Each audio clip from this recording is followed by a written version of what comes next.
Now let's look at the last problem, which is to find a polynomial reduction of 3 sat to the independent set problem.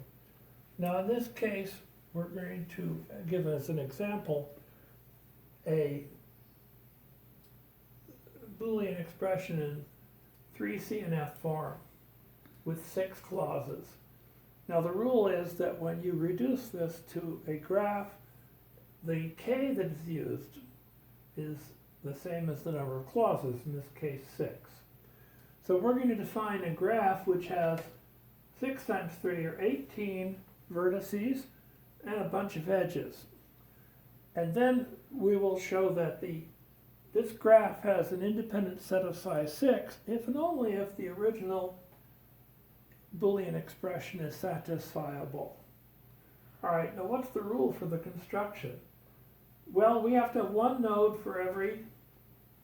vertex for every term. Well, I've always drawn those separately, like, as you know, I've done it like this, and then drawn edges here and so forth. But I realized that you don't have to actually draw this picture. You can assume that this is the actual graph.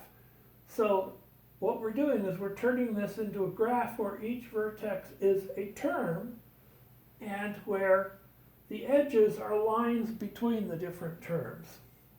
Now, for each clause, we have 3 lines, 3 edges connecting the terms in that clause in every possible way, which is 3.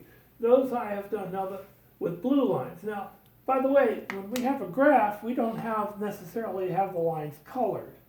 These colors are only for explanation purposes. They don't actually mean anything from graph theory point of view. So the blue lines will be used to connect terms which are within the same clause. So you connect all of those possibilities. Now, the red and green lines are used to connect terms which are in different clauses. And we have to connect every term with every other term that contradicts it. So that, for example, x3 has to be connected with not x3, with an edge, so that it's impossible to choose both of them. And I'm using red edges when the terms above are connected with each other, or the terms below, and green edges to connect terms above with terms below, just for no reason other than that it's easier to explain things. So if I've done this right, and I'm sure somebody will find a mistake, in fact somebody already has and I corrected it, this particular graph has an independent set of size 6 if and only if the Boolean expression has a satisfying assignment. Well, what, for example, could we use for a satisfying assignment? We have to assign values to each variable. x1, x2, x3, x4.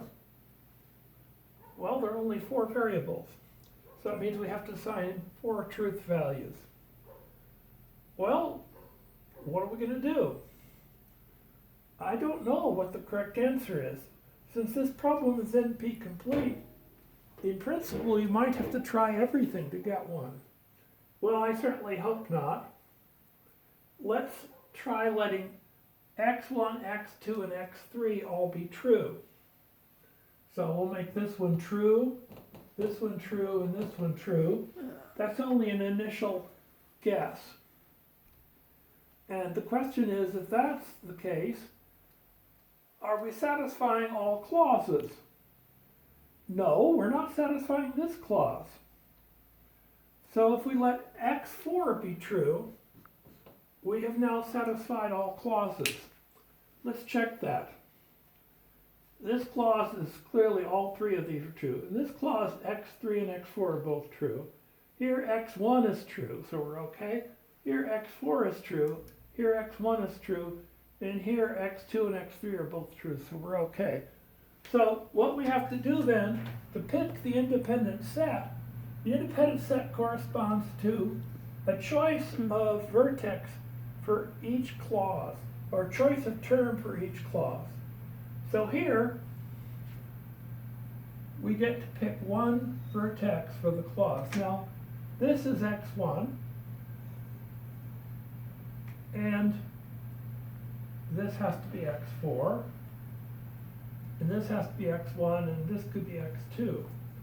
Now, I want to point out that even though these are both x1, they're not the same vertex in the graph.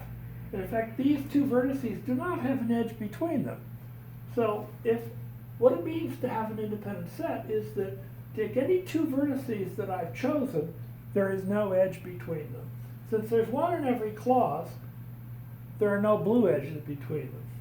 Since they don't contradict each other, there's no red edge or green edge between them.